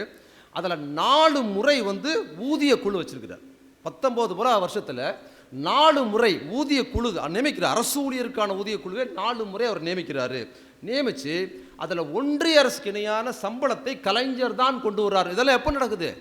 இந்த ஒன்றிய அரசுக்கு இணையான சம்பளம் தெரிஞ்சுங்க. 94% சம்பளம் உங்களுக்கு தான் போகுது, உங்களுக்கு தான் மொத்தமாக போகுது, உங்களுக்கு நான் கொடுக்க மாட்டேன்னு சொன்னதுக்கு பிற்பாடு தான் கலைஞர் ஒன்றிய அரசுக்கு சம்பளத்தை இன்னும் கூடுதலாக கொடுத்துருக்கிறாரு 89. அதுக்கப்புறம் அப்படிங்கிறது அதுக்கு பிற்பாடு அப்படிங்கிறது ரொம்ப முக்கியமானது. அதுக்கப்புறம் 69 அவர் முதலமைச்சராக இருக்கும்போது அவர் தான் முதல்ல இந்த லீவை சரண்டர் பண்ணி பணம் வாங்குறதுன்னு இருக்குல்ல. 15 நாள் லீவு இருக்குது அப்படின்னா அதை நீங்கள் சரண்டர் பண்ணி அந்த பணத்தை வாங்கிக்கலாங்கிறத எப்போ பண்ணுறாரு?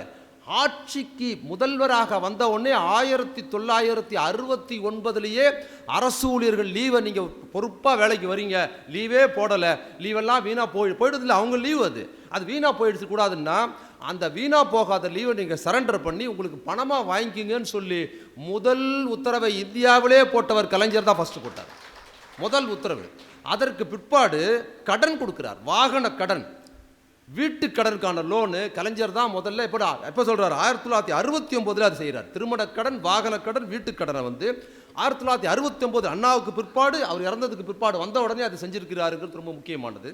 1970 தனியார் பள்ளி மற்றும் உள்ளாட்சி நிறுவன பள்ளி அந்த ஆசிரியர்களுக்கும் என்ன பண்ணுறாருன்னா ஓய்வூதியம்ங்கிறது அறிவிக்கிறார். முதல்ல அவங்களுக்கு கிடையாது. தனியார் பள்ளியில் அரசு உதவி பெறும் தனியார் பள்ளி ஆசிரியர்களுக்கு ஓய்வூதியம் கிடையாது. அப்புறம் அந்த உள்ளாட்சியில் இருக்கிற நிறுவன பள்ளிகளுக்கு ஓய்வூதியம் கிடையாது. அவர்களுக்குமான ஓய்வூதியத்தை கலைஞர் தான் கொண்டு வர்றாரு. 1970 அதில் செய்கிறார். அப்புறம் 72 அரசு ஊழியர்கள் ஊழியத்தில் இறந்துட்டாங்கன்னா கருணை அடிப்படையில் அவர்கள் குடும்பத்திற்கு வேலை அப்படிங்கிறது 1972 கலைஞர் அறிவிக்கிறார். 73 10 ஆண்டுகள் பணி முடித்திருந்தால் 72 அதை அறிவிக்கிறார். 10 வருஷம் ஒருத்தர் வேலை முடிச்சிருந்தாங்கன்னா செலெக்ஷன் கிரேடு, 20 வருஷம் வேலை முடிச்சிருந்தாங்கன்னா அவங்க இந்த ஸ்பெஷல் கிரேடில் ப்ரொமோஷன் கொடுக்குறங்கிற முறையை அவர் தான் முதல்ல கொண்டு வர்றாரு. அப்புறம் 1974 இறந்தால் நிதியுதவி, இறந்தவங்களுக்கான நிதியுதவி கொடுக்கறது அப்படிங்கிறதும் கலைஞர் தான் கொண்டு வர்றாரு. அப்புறம் தமிழாசிரியர்கள் வந்து முதல்நிலை தமிழாசிரியர்கள், 2ஆம் நிலை தமிழாசிரியர்கள்னு பாகுபாடு இருந்திருக்கு தமிழாசிரியர்கள் மத்தியில். அதை ஒழித்து ஒரே மாதிரியான கொண்டு வந்ததும் கலைஞர் தான் அதில் கொண்டு வந்திருக்கிறாரு. அதே போல் 71 புலவர் பட்டம் பெற்ற தமிழாசிரியர்களில் டீலெட் அப்படிங்கிற அந்தஸ்து கொடுத்து அவர்களை தரம் உயர்த்த அந்த விஷயத்தை செஞ்சதும் கலைஞர் தான் செஞ்சிருக்கிறாரு. அதை விட ஒரு சிறப்பு, ஆசிரியர்களுக்குள்ளாரியே ஆங்கில ஆசிரியருக்கு பிசிக்ஸு, கெமிஸ்ட்ரி, மற்ற ஆசிரியர்களுக்கெல்லாம் தலைமை ஆசிரியர்களுக்கான தகுதிகள் இருக்குது. ஆனால் தமிழ் ஆசிரியருக்கு அது இல்லைங்கிறது தமிழ்நாட்டில் ஆசிரியர்களுக்குள்ளாரே இருந்தது உண்டு. அது தமிழ்நாட்டுக்குள்ளார தமிழ் தான் எல்லாம் இருந்தபோது எல்லா ஆசிரியருக்கும் தலைமை ஹெட்மாஸ்டர் ஆகிடலாம், ஒரு மேக்ஸ் டீச்சர் ஆகிடலாம், இங்கிலீஷ் டீச்சர் ஆகிடலாம், எல்லாம் ஆகிடலாம். தமிழ் ஆசிரியருங்கிற ஒரு கேலி பொருளாக சமூகத்தில் பார்க்கப்பட்டது. ஒரு கிண்டல் பண்ணுறவா சினிமாவில் தமிழ் ஆசிரியர்லாம் கேலி பண்ணுறது, சில தமிழ் ஆசிரியர்லாம் கோமாளி மாதிரி சினிமாவில் சித்தரிக்கிறது, இது மாதிரி காட்சி அமைப்புகள்லாம் வந்துருக்கிற சூழல். அதே மாதிரி நிர்வாகத்துக்குள்ளார், அரசு நிர்வாகத்துக்குள்ளாரியே ஒரு தலைமை ஆசிரியர் ஆவதற்கான தகுதி தமிழ் ஆசிரியருக்கு இல்லைங்கிற கான்செப்ட் இருந்தது. இதை ஆசிரியர் சங்கம் கூட பெருசாக எடுத்துக்கவே இல்லை. இது என்னங்க, இது ஆசிரியர்லாம் ஒன்று தானே, தமிழாசிரியர் நம்ம தாய்மொழியை கற்றுக் கொடுக்குறவர், அவர் எப்படி தலைமை ஆசிரியர் ஆகக்கூடாதுன்னு சங்கங்கள் கூட கேட்காத போது தமிழாசிரியரும் தலைமை ஆசிரியர் ஆகலாம்ங்கிற உத்தரவை கொண்டு வந்தவர் தலைவர் கலைஞர் தான் கொண்டு வந்து கொடுத்தாருங்கிறது ரொம்ப முக்கியம். அவ்வளவு நுட்பமான விஷயங்கள் அவர் பண்ணியிருக்கிறாரு. அதுக்கப்புறம் 1989 ஒன்றிய அரசுக்கு இணையான சம்பளம் கொடுத்தாரு. 1990 பொங்கல் போனஸ் தீபாவளிக்கு தான் வழக்கமாக கொடுப்போம் இல்லையா? தீபாவளிக்கு தான் போனஸ் கொடுப்பாங்க. பொங்கலுக்கு வந்து அரசு ஊழியருக்கு ஒன்றும் கிடையாது. அப்போ பொங்கலுக்கு ஏதாவது கொடுக்கணும் என்பதனால் கருணை தொகையில் ஒரு போனஸ் அப்படிங்கிறத கலைஞர் தான் முதல்ல அறிவிக்கிறார்.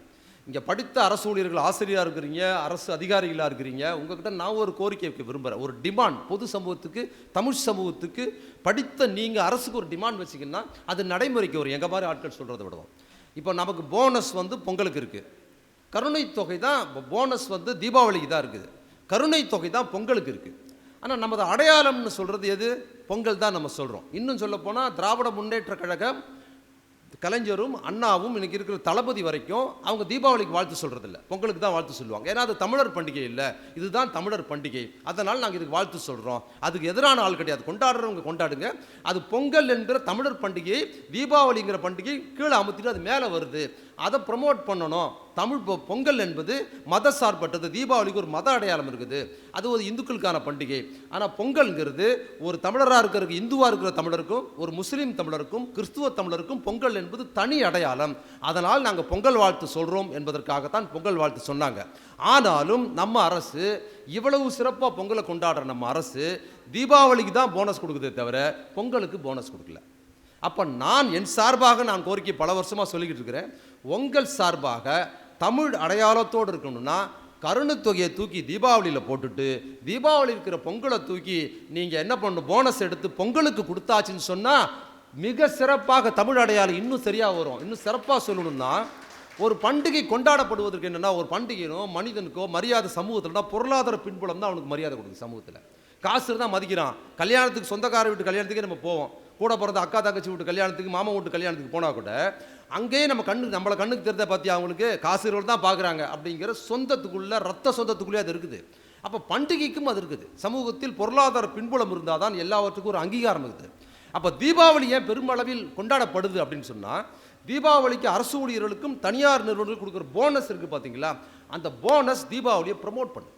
தீபாவளி வருவதற்கு சில மாதங்களுக்கு முன்னாலே மக்களை என்ன பண்ணுது, தனியார் நிறுவனங்கள் தயார் பண்ணுது. தள்ளுபடி விற்பனை, தீபாவளி கொண்டாட்டத்துக்கு தள்ளுபடி விற்பனை, நீங்கள் தீபாவளிக்கு இந்த பொருள் வாங்குங்க, இந்த ஆஃபர் வருதுன்னு சொல்லி போனஸை குறிவைத்து நிறுவனங்கள் விளம்பரங்கள் வருவதனால் என்ன பண்ணுறாங்க, தீபாவளிக்கு ஒரு மாதத்திற்கு முன்னாலே கொண்டாடுவதற்கான மனநிலைக்கு அடிப்படை காரணமாக இருப்பது எதுவென்றால் அந்த போனஸ் முக்கிய பாத்திரம் வகிக்குது.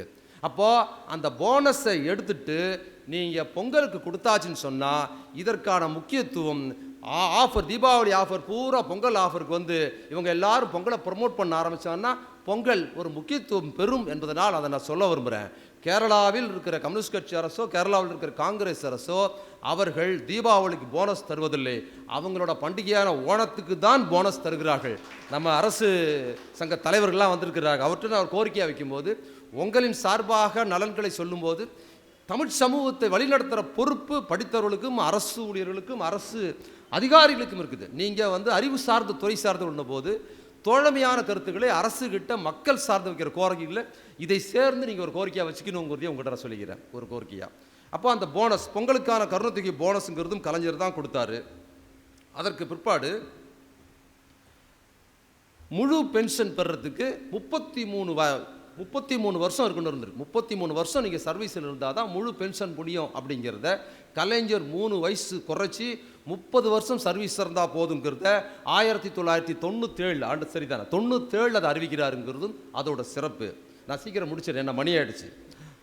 ஓய்வு வரும்போது அடிப்படை ஊதியம், இன்றைக்கி பேர் ஓய்வூதியம், பழைய ஓய்வூதியம்லாம் சொல்கிறீங்கல்ல, இந்த ஓய்வூதியத்தில் கலைஞர் எப்படி அதை வந்து அடையாளப்படுத்தி கொடுத்தாரு அப்படிங்கிறத பார்த்தீங்கன்னா எவ்வளவு நேசிக்கிறார் அரசு ஊழியர்கள் அப்படிங்கிறது ரொம்ப முக்கியமானது.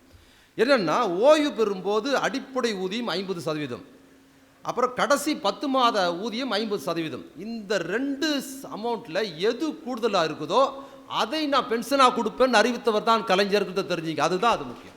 எது கம்மியாக இருக்குதோ அதை கொடுக்கலன்னு சொல்லாமல் எது அதிகமாக இருக்குதோ அதை கொடுப்பேன்னு சொன்னாருங்கிறது அவரோட சிறப்பு. பல்வேறு விஷயங்களை செஞ்சிட்டாரு. 2006 ஜெயா ஆட்சியிலேருந்து அந்த அம்மா போனதுக்கு பிற்பாடு, இவ்வளோ ஒடுக்குமுறைக்கு போனதுக்கு பிற்பாடு எல்லாத்தையும் திருப்பி கொடுத்துட்டாருங்கிறது இல்லை. அது மட்டும் அவரோட சிறப்பு இல்லை. ஒடுக்குமுறைக்கு உள்ளான வழக்கு இல்லை, அது மொத்தத்தையும் வாபஸ் வாங்க, எல்லார் மேலேயும் போட்ட வழக்கை ஒட்டுமொத்தமாக வாபஸ் வாங்கினார். அந்த 5 ஆண்டுகளில் புதுசாக வேலைக்கு எடுக்கிறது நிப்பாட்டிருச்சு. அரசு ஊழியர் எடுக்கவே இல்லை அரசு. அப்போ என்ன ஆகுதுன்னா, வயது மூப்படைஞ்சிட்டாங்க. சில பேர் அரசுக்கு வேலைக்கு எலிஜிபிள் இல்லை. அப்போ என்ன ஆச்சுன்னா, 5 வருஷம் எடுக்காது அவன் பாவம் கிடையாது இல்லை, அரசு வேலைக்கிட்ட படிச்சுட்டு தயாராக இருந்தவங்க அரசு வேலைக்கு எடுக்காதனால அவன் வயசு பார் ஆகிடுச்சு, போக முடியாதுன்னு சொல்லும்போது கலைஞர் எப்படி யோசிக்கிறார்னா, அரசு ஊழியராக இருந்தவர்களுக்கு மட்டும் இல்லை, அரசு ஊழியராக வரவங்களுக்கு என்ன பண்ணார்னா, அதை காலம் தள்ளி 5 ஆண்டுகள் என்ன பண்ணுறாரு, எக்ஸ்டெண்ட் பண்ணி கொடுத்தாரு. அந்த காலத்தில் இருக்கிறவங்க நீ அரசு ஊழியர் ஆகலாங்கிற அந்த திட்டத்தையும் போட்டு கொடுத்தாருங்கிறது மிக சிறப்பானது. இது மாதிரி பல விஷயங்களை பண்ணியிருக்கிறாரு. போராட்ட களங்களில் ஊதியமே இல்லை, அது ரொம்ப முக்கியமானது. அரசு ஊழியர்கள் அன்னைக்கு 2002 2003 ஒரு வீரம் செறிந்த போராட்டத்தை நடத்தினாங்க. நாங்கள்லாம் அப்போ பார்த்துக்கிட்டு இருந்தோம். இப்படி ஒரு போராட்டம் வந்து அரசு ஊழியர்கள்லாம் வேலைக்கு போவாங்க, பயந்தவங்களா இருப்பாங்க, எதுக்கு வரமாட்டாங்கன்னு கிடையாது. அரசு என்ன ஒடுக்குமுறை சொன்னாலும் செய்தாலும் அதை எதிர்த்து நாங்கள் போராடுவோம் என்பதற்கு ஒரு சாட்சி தான் 2003 போராட்டம். அன்னைக்கு போராடிய போது இவங்களுக்கு வேலையே போயிடுச்சு, அரசு ஊழியர்களுக்கு வேலையை எடுத்துட்டாங்க. அன்னைக்கு இருந்த அம்மா வேலையை சுத்தமாக காலி பண்ணிட்டாங்க. ஆனால் கலைஞர் வந்ததுக்கு பிற்பாடு என்ன பண்ணாருன்னா, அந்த போராட்ட காலத்தில் போராட்டம் பண்ணாங்கல்ல, போராட்ட காலத்தில் அரசுக்கு எதிராக போராடிய காலங்களில் அன்னைக்கு இருந்த அரசு என்ன பண்ணுச்சுன்னா, அது என்ன பண்ணா, விடுமுறை வந்து சம்பளம் இல்லா விடுமுறையை அறிவிச்சு, காசு கிடையாது அதுக்கு. கலைஞர் என்ன பண்ணார் வந்து, அது சம்பளம் உள்ள நாளாகவே அறிவித்து அரசுக்கு எதிராக போராடினவங்களுக்கு சம்பளம் உண்டுன்னு போட்டு அதையும் வாங்கி கொடுத்தாரு அன்னைக்குங்கிறது வந்து அவரோட சிறப்பு, கலைஞரோட சிறப்பு அப்படிங்கிறது ரொம்ப முக்கியமானது. அது வந்து இன்னொரு விஷயம் இருந்தது, ஆசிரியர்களுக்கு அரசு ஊழியர்கள்லாம் தெரியும். அன்னைக்கு வந்து அந்த அம்மையார் என்ன பண்ணாங்கன்னா, இவங்கள தேவையில்லை, நம்மளுக்கு கவர்மெண்ட்டில் இது புதுசாக ஏற்கனவே உள்ள யாருமே நமக்கு தேவையில்லை, புதுசாகவே வச்சிடலாம்னு முடிவு பண்ணிட்டாங்க. அவங்க திரும்பி வந்திருந்தாங்கன்னா யாருக்குமே இன்றைக்கி வேலை கிடைத்திருக்காது. அப்படி தான் முடிவில் இருந்தாங்க. அப்போ கலைஞர் அதில் அவங்க ஒன்று பண்ணாங்கன்னா, காலையில் போனால் வேலையில் கையெழுத்து போடணுன்னு இருந்தது. ஆனால் அந்த அம்மா என்ன பண்ணாங்கன்னா, மாலையில் போகும்போது கையெழுத்து போட்டு போகணுன்னு வச்சுருந்தாங்க. சாயந்தரம் வேலையை விட்டு போடணும்னு கையெழுத்து போட்டிருந்தாங்க. கலைஞர் வந்து மாலையில் கையெழுத்து போட வேண்டிய கட்டாயம் இல்லை என்கிற உத்தரவையும் கலைஞர் வந்து போட்டாருங்கிறத நம்ம தெரிஞ்சுக்கணும். அப்போது கலைஞர் என்ன பண்ணாருன்னு நம்ம சொல்கிறதுல வந்து சிறப்பு பண்ணார்னு சொல்லலாம். ஆனால் அந்த சிறப்புகளை அதற்கு எதிராக இருக்கிறவர்கள் எந்த காரணம் கொண்டு நீக்கினார்களோ அவ்வளவு சிறப்பு வாய்ந்த திட்டங்களை கலைஞர் போட்டு கொடுத்துருக்கிறாரு அப்படிங்கிறது அதோடு சேர்த்து பார்க்கும்போது தான் கலைஞரோட சாதனை. இது ஒரு பருந்து பார்வையாக நான் சொல்லியிருக்கிறேன். ஒவ்வொரு பாயிண்ட்டையும் எடுத்து தீவிரமாக விளக்கி பேசலாம், அதற்கான நேரம் இல்லை. இன்னொன்று இதெல்லாமே உங்களுக்கு தீவிரமாக தெரிஞ்ச ஒன்று தான். இதை நம்ம எதுக்கு தெரிஞ்சுக்கணும், ஏன்னா இதை நினைவூட்ட விரும்ப வேண்டியதாக இருக்குது. ஏன்னா நான் இந்த இவ்வளவு பெரிய சேலஞ்ச் பண்ணி இவ்வளோ பெரிய விஷயத்தை கலைஞர் அதற்கு முன்னாலே பண்ணியிருக்கிறாரு. அதற்கு பின்னால் என்ன பண்ணுறாரு, திருப்பியும் அதை விட பாய்ச்சலாக பண்ணியிருக்கிறாருங்கிறது கலைஞரோட சிறப்புகளில் மிக முக்கியமானது. நீ நடுவில் பார்த்தீங்கன்னா, கலைஞருக்கு முன்னால் இருந்த அரசில் இருந்த பெருந்தலைவர் காமராஜர் அரசு ஆகட்டும், அண்ணா வந்ததுக்கு பிற்பாடு, கலைஞர் வந்ததுக்கு பிற்பாடு இருந்த எம்ஜிஆர் அரசு ஆகட்டும், அன்னைக்கு வந்த எம்ஜிஆர் அரசில் பெரிய ஒடுக்குமுறைகள் ஒன்றும் இல்லை. ஆனால் பெரிய திட்டங்கள், அரசு ஊழியருக்கான பெரிய திட்டங்கள் எதுவுமே இல்லை, புதிய திட்டங்கள் ஒன்றும் இல்லை. ஆனால் அவர் எப்படி சிறப்பாக இருந்தார்னா, கலைஞர் கொடுத்த திட்டத்தை அவர் கை வைக்கல, அதில் எதுலையும் அவர் பண்ணவே இல்லை. அதற்கு பிற்பாடு வந்த அரசு இது எல்லாத்தையும் பண்ணும்போது அதை திருப்பி ரெக்கவரி பண்ணி கொடுத்துருக்கிறாருங்கிறது ரொம்ப சிறப்பானது. அதில் இன்னொரு விஷயம், அவர் 69 வந்து 71 வரைக்கும் பண்ணி 73 76 வரைக்கும் இருந்தார்கள் ஆட்சியில். அப்போ அரசு ஊழியருக்கு பண்ண திட்டங்கள் இருக்குல்ல, அரசு ஊழியர்கள் கலைஞரோட அவங்க பயணிக்கிறாங்கங்கிறது அதற்கு பின்னால் வந்த ஆண்டுகளால் மட்டும் கிடையாது. அவர் 69 76 வரைக்கும் அரசு ஊழியருக்கு செய்ததை பார்த்து தான் அரசு ஊழியர்கள் என்னைக்குமே கலைஞருக்கு ஆதரவாக இருந்ததுக்கு காரணம் என்ன, நன்றி மறப்பது நன்றென்றுன்னு தலைப்பு வச்சிருக்குல்ல, அரசு ஊழியர்கள் இப்போதல்ல எப்பொழுதுமே அவர்கள் நன்றி மறந்ததில்லை என்பதற்கு சாட்சி என்னன்னா, கலைஞரை எமர்ஜென்சி காலத்தில் தோற்கடித்து விட்டு அதற்கு பின்னால் எம்ஜிஆர் வந்தபோது எம்ஜிஆர் அரசு ஊழியர்கள் இல்லாத கிராமப்புறங்களில் எல்லாம் வெற்றி பெற்றார், அரசு ஊழியர் இருக்கிற நகரப்புறங்களில் அவரால் எப்பொழுதுமே வெற்றி பெற முடியவில்லை என்பதற்கு என்னன்னா, அரசு ஊழியர்கள் தனக்கு நலத்திட்டம் கொடுத்தாங்கிறது மட்டுமல்ல, எம்ஜிஆர் கலைஞர் குறித்து சொன்ன பொய்களை மக்கள் நம்பினார்கள், அரசு ஊழியர்கள் நம்பவில்லை. அவர்கள் கலைஞரோடு தான் அப்பவும் நின்றார்கள், அதற்கு அப்பவும் நின்றார்கள், இப்பவும் நிற்கிறார்கள்ங்கிறது ரொம்ப முக்கியமானது. இன்னைக்கு இருக்கிற முதல்வர் அதர் நீட்சியாக. இதில் வந்து முக்கியமாக சொல்லணும்னா, இப்போ நிறைய பேர் இந்த விஷயம் வரல, மேடம் கூட சொன்னாங்க வாட்ஸ்அப்பில் இப்படி பண்ணுறாங்கன்னு.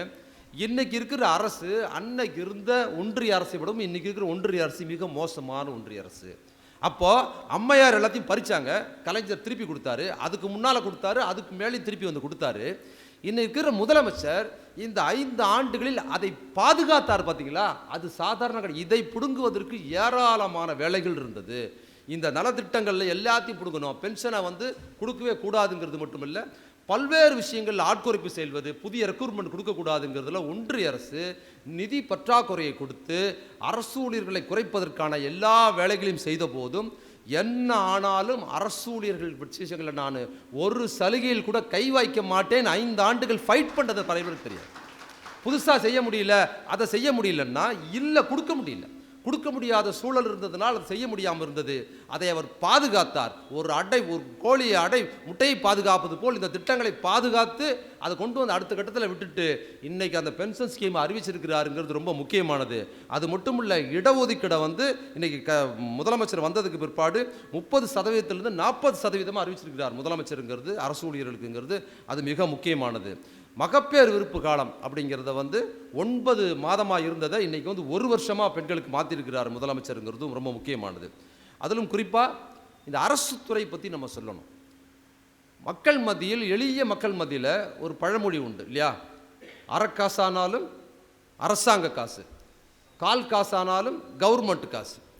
அரைக்காசு கால் காசு வாங்கின காலத்திலேயே அது அப்படின்னா இன்றைக்கி அரசு ஊழியருக்கு நல்ல சம்பளம் இருக்குது அப்படின்னும் போது இன்றைக்கி அரசு ஊழியர்கள் வாழ்க்கை மிக சிறப்பாக இருக்குது அப்படின்னு ஒப்பீட்டளவில் மற்றவங்க சொல்கிற மாதிரி அப்படின்னு இல்லை. மக்கள் எப்படி விரும்புகிறாங்க, ஒரு அரசாங்க வேலைன்னா எப்படி நேர்மையாக இருக்கும், அரசாங்க வேலைன்னா ஒரு பாதுகாப்பு இருக்கும், கவர்மெண்ட்டில் வேலை பார்க்கறது தான் பொண்ணு கொடுப்பாங்க. கிராமப்புறங்களில் படிக்காத ஏழை எளிய மக்கள் மத்தியில் எவ்வளோ பெரிய தனியார் கம்பெனியாக இருந்தாலும் அதை விட குறைந்த சம்பளமாக இருந்தால் கூட அரசு வேலைன்னா சிறப்பானது என்கிற கண்ணோட்டம் அரசு ஊழியர்களை விடவும் எளிய மக்கள் மத்தியில் எப்போவுமே உண்டு. அரசு ஊழியம் ரொம்ப சிறப்பானது அப்படிங்கிறது. அப்போது எளிய மக்கள் மத்தியில் அரசு நிர்வாகம் எவ்வளோ சிறப்பாக இருக்குது அப்படிங்கிற அந்த கண்ணோட்டம் இருக்குது பார்த்தீங்களா? அந்த கண்ணோட்டத்தோடு மக்களோடு சேர்ந்து அரசு ஊழியர்கள் பயணிக்க வேண்டிய ஒரு முக்கியமான காலகட்டத்தில் நம்ம இருக்கிறோம். இந்த அரசு நிறுவனம் அப்படிங்கிறத பொதுத்துறையை பாதுகாப்பதற்கு பார்த்தீங்களா, பொதுத்துறையை பாதுகாத்தாதான் நாம் எதையுமே பாதுகாக்க முடியும். அது அரசு உத்தியோகம் மட்டும் இல்லை, எந்த ஒரு பொதுத்துறை அரசு கையிலிருந்து நழுவி அது தனியார் துறைக்கு போயாச்சுன்னு சொன்னால் எதற்குமே இடஒதுக்கீடு இம்ப்ளிமெண்ட் பண்ண முடியும். இடஒதுக்கீடு அடிப்படையில் நம்ம படிச்சிருக்கிறோம். இடஒதுக்கீடு அடிப்படையில் தான் கல்வி கிடைச்சது. நமக்கு நீதி கட்சி வந்ததுக்கு பிற்பாடு தான் பள்ளிக்கூடங்கள் திறக்கப்பட்டது. படிக்க முடியாத மக்களுக்கு பிசி, அதுக்கப்புறம் எஸ்சிங்கிற கேட்டகரி கொடுத்து தான் இடஒதுக்கீட்டில் படிக்க வச்சாங்க. அதுக்கப்புறம் தான் 100 வருஷம் தான் ஆகுது படிக்க ஆரம்பித்து. ஒரு தலைமுறை இங்கே இருக்கிற அரசு ஊழியராக இருக்கிறவங்க நீங்கள் வந்திருப்பீங்க, உங்களுக்கு முன்னால் இருக்கிறவங்க யாராவது ஒருத்தர் வீட்டில் படிச்சிருப்பாங்களே தவிர அதற்கு முன்னால் தலைமுறையில் இங்கே படிப்பே கிடையாது. 2000 வருஷமாக படிப்பே கிடையாது. 100 ஆண்டுகள் திராவிட இயக்கம் வந்ததுக்கு பிற்பாடு, நீதி கட்சி வந்ததுக்கு பிற்பாடு தான் முறைப்படுத்தப்பட்டு இங்கே அரசு ஊழியர் படிப்பு கல்வி என்பது உருவாக்கி அரசு உத்தியோகம் அடுத்த கட்டத்துக்கு மாறி இருக்குது. அப்போ இந்த அரசு நிறுவனம் தான் இன்னைக்கு நம்மளை வளர்ந்துருக்குது. குறிப்பாக அரசு பள்ளிங்கிற இந்த ஸ்ட்ரக்சர் இருக்குது பார்த்தீங்களா, இந்த அமைப்பு முறையை எந்த தனியாராலும் உருவாக்க முடியாது. கிராமப்புறம் சார்ந்து நகர்ப்புறம் சார்ந்தும் அரசு பள்ளிகள் ஒரு அமைப்பு முறை, ஒரு ஸ்ட்ரக்சர் இருக்குது பார்த்தீங்களா, அரசு கட்டுமானம். இந்த அரசு கட்டுமானத்தை உருவாக்கியதும் அரசு கட்டுமானத்தை இன்னைக்கு வரைக்கும் பாதுகாக்கிறது எதுன்னு பார்த்தீங்கன்னா, பிரம்மாண்டமாக வளர்ந்துருக்கிற பிரம்மாண்ட தனியார் கம்பெனிகளோட கட்டடங்கள் கிடையாது. அது மிக சாதாரணமாக இருக்கிற அரசு பள்ளிகளின் கட்டடங்கள் தான் இந்த அரசு ஸ்ட்ரக்சரையே பாதுகாக்குது. நீங்கள் அரசு பள்ளியை விட்டாச்சுன்னு சொல்லிட்டு அரசு பள்ளி இல்லைன்னு அடிச்சு வச்சிங்களேன், இங்கே எதுவுமே கிடையாது. இங்கே அரசு பள்ளி இல்லைன்னு சொன்னால் அரசு ஊழியர்கள் கிடையாது, அரசு நிர்வாகம் கிடையாது, எதுவுமே இருக்காது. அரசுகிட்ட வெறும் போலீஸ் மட்டும்தான் இருக்கும். அரசு காவல்துறையை வைத்துக்கொண்டு போராடுவர்களை ஒடுக்குமுறை செய்வதற்கு மட்டும் அரசு தன் கட்டுப்பாட்டில் வச்சுக்கோம். யார் போராடலாம் ஒடுக்குமுறை பண்ணோம். அரசு நிர்வாகமே இருக்காது, கல்வி இருக்காது, எந்த செட்டப்பும் இருக்காது, எல்லாமே ஒன்றும் இல்லாமல் போயிடும். அப்போ இந்த பொதுத்துறையை பாதுகாக்கணுங்கிற எளிய மக்கள் மத்தியில் பொதுத்துறை எவ்வளோ சிறப்பானதுன்னு பார்த்தீங்களா? இந்த பொதுத்துறையை பாதுகாக்க வேண்டிய கடமை எல்லார விடையும் யாருக்கு இருக்குதுன்னா அரசு ஊழியர் இருக்குது. வேலை வாய்ப்பு சாய்ந்தது மட்டும் இல்லை, அரசு பள்ளியை தகர்த்துட்டு இங்கே கல்வி கிடையாது. நீங்கள் கிராமப்புறத்தில் இயங்குற பல்வேறு கல்விகளை பார்த்தீங்கன்னா கிடையாது. நீங்கள் தனியார் துறைங்க எங்கே வேணுமாலும் சிறப்பாக பள்ளிக்கூடங்கள் கொடுக்கலாம், சிறப்பான கோச்சிங் கூட கொடுக்கலாம். ஆனால் அங்கெல்லாம் ஒரு லாபம் இருந்தால் தான் அவங்க செய்வாங்க. ஒரு போக்குவரத்து கூட சொகுசான போக்குவரத்து இருக்கும், அந்த ஊரில் 10 முறை தனியார் பஸ் போயிட்டு வரும். கலெக்ஷன் கூட இருந்தால் தான் அங்கே என்ன பண்ணுவோம், சர்வீஸ் எக்ஸ்ட்ரா விடுவாங்க பஸ்ஸு. மாறாக கலெக்ஷன் கம்மியாக இருக்குது, ஒரு 10 பேர் தான் ஏறுறான் பஸ், இல்லைன்னா அந்த பஸ்ஸு ஓடாது. 10 பேர் இல்லை, 2 பேர் தான் அந்த ஊரில் பஸ் ஏறினாலும் பஸ்ஸு விட்டே ஆக வேண்டும் அந்த மக்களுக்காக என்பது அரசு பஸ்ஸு தான் இயங்க முடியும். ஏன்னா அரசு பஸ்ஸுக்கு லாபத்துக்கு இயங்குறது இல்லை, அது சர்வீஸ் பண்ணுறது. 2 பேரை ஏற்றி கொண்டு வந்து நகரத்தை கூட்டிட்டு போய் அவன் தேவைகளை பூர்த்தி செய்வதற்கு அரசு நிர்வாகம் இருக்குது. அதை லாப நோக்கம் 2ஆம் பட்சம் தான். நஷ்டம் வராமல் இருக்கிறதுக்காக அரசு பயன்படும். ஆனால் அது நோக்கம் என்னென்னா மக்கள் சேவை ரொம்ப முக்கியமானது. அரசு நிர்வாகத்துக்கு எப்படி மக்கள் சேவை முக்கியமோ அரசு ஊழியர்களுக்கு மக்கள் சேவைங்கிறது ரொம்ப முக்கியமானது. அரசு ஊழியர்களாக இருக்கிறவர்கள் எளிய மக்கள், அரசு இன்னைக்கும் கிராமப்புறத்தில் இருக்கிற மிக சாமானியான விவசாய கூலிகளாக இருக்கிறவங்க, ஒரு மீன்பிடி தொழிலில் இருக்கிறவங்க, பல்வேறு வேலையில் இருக்கிறவங்கன்னா அரசு அதிகாரிகள் சொன்னால் அப்படி பவ்யமாக நிற்கிறேன், அவ்வளோ மரியாதை, அவங்கள பார்த்தா அப்படி கைகட்டிப்பாங்க, அவ்வளோ ஐயான்னு பணிவான்னு பேசுவாங்க. ஆனால் அவ்வளோ பெரிய வேலையில் இருக்கிறாரு, படிச்சிருக்கிறாருங்கிறதுக்கும், ஒரு தனியார் துறையில் அவர் 10 லட்சம் ரூபா கூட சம்பளம் வாங்குவார், அவர் போய் கிராமத்தில்னா அவரெல்லாம் மதிக்க மாட்டாங்க. ஒரு விஓ போனாருன்னா அவருக்கு ஒரு மரியாதை. ஏன்னா விஓங்கிறது ஒரு பவர்ஃபுல் போஸ்ட். ஒரு அரசு மக்கள் சேவையில் இருக்கிற போது அவ்வளவு மக்கள் அவ்வளவு உபயோக பண்ணுறாங்க, அவ்வளவு சின்சியராக இருக்கிறாங்க. அரசு ஊழியர்கள் சார்ந்த நலன்களோடு சேர்ந்து இயங்கும் போது அவர்கள் நலனை பாதுகாக்கணும்னு சொன்னால் எளிய மக்களோடு அவர்களோடு கருணையோடு இருப்பது அவங்களால் முடிய நிறைய விஷயங்கள். இப்போ அரசு பள்ளியில் வர குழந்தைகள் கூட நீங்கள் இப்போ பள்ளிக்கூட விஷயங்கள் பேசும்போது நான் சொல்லியிருக்கிறேன், பள்ளிக்கூடத்துக்கு வர குழந்தைகளில் படித்த பெற்றோருக்கு வர குழந்தைகளுக்கு கல்வி கொடுக்கறது பெரிய விஷயம் கிடையாது. அவன் தான் படிச்சுட்டு வரான். பள்ளிக்கூடத்துக்கு வரும்போதே இப்போல்லாம் பள்ளிக்கூடத்தில் சேர்க்கும் போதே குழந்தைகள் படிச்சுட்டு தான் வருது. நாங்கள்லாம் பள்ளிக்கூடத்துக்கு வந்து தான் படித்தோம், இப்போ பள்ளிக்கூடத்துக்கு வரும்போதே படிச்சுட்டு தான் வருது. சில நேரங்களில் வாத்தியாரே 9 கேள்வி கேட்குது. இது வரும்போதே 1வது யூகேஜி எல்கேஜிலே அது ஏராளமாக கற்றுக்கிட்டு வருது, அப்படி வருது. அப்படி அம்மா அப்பா படிச்சுலாம் இருக்கிறாங்க, தாத்தா படிச்சுட்டு இருக்கிறாரு, பாட்டி படிச்சுலாம் இருக்கிறாங்க, எல்லாருமே படிச்சிருக்கிறாங்கன்னும் போது ஒரு குழந்தை பிறக்கிற சூழல்லையே அது கல்வி சார்ந்தால் கல்வியின் முக்கியத்துவம், கல்விக்கான சூழல், கல்விக்கான செட்டப்பு, படிக்கணும், மனுஷனாக பிறந்தா படித்தாகணுங்கிற ஒரு கட்டாயம். அப்பா படிம்பார், அம்மா படிம்பாங்க, அத்தை படிம்பாங்க, சித்தப்பா படிம்பாங்க. பார்க்குறவங்களாம் என்ன படிச்சிட்டியா, ஒரு ரைம் சொல்லு, இந்த சித்தப்பா வந்திருக்காரு, ஒரு இங்கிலீஷில் ஒரு ரைம் சொல்லுன்னு சொல்லி கல்வி சார்ந்த சூழல் இருக்கும். அந்த குழந்தைகளுக்கு படிப்பதற்கு படிப்பதற்கான ரீடிங் ரூம் மட்டும் தனியாக ஒன்று இருக்கும். அந்த குழந்தைகள் போய் என்ன பண்ணுறது, அந்த குழந்தைகள் போய் ஒரு தனியார் பள்ளிக்கூடத்தில் எங்கேயோ அந்த குழந்தை 100க்கு 100 வாங்கிறது பெரிய சாதனை கிடையாது. அது ஆல்ரெடி படிச்சுட்டே வருது, அதை படிக்க வைக்கிறது பெரிய விஷயம் கிடையாது. ஆனால் ஒரு எழுத படிக்க தெரியாத பெற்றோருக்கு, ஒரு கூலி விவசாயி இருக்கிற பெற்றோருக்கு, வறுமையில் வாடுகிற பெற்றோருக்கு குழந்தையா இருக்கிறாங்க பார்த்தீங்களா, அந்த குழந்தைகள் அரசு பள்ளியில் தான் படிக்குது. அந்த குழந்தைய படிக்க வைக்கிறதுக்கான சோர்ஸே கிடையாது. அப்பா படிக்க சொல்ல மாட்டார், அம்மாவும் படிக்க சொல்ல மாட்டாங்க, படித்தவங்க யாருமே கிடையாது. அந்த குழந்தையே படிப்பு மேலே விருப்பப்பட்டு படிக்க உட்காந்தா அதை படிக்காத சூழல் சொல்கிறதுக்கு தான்.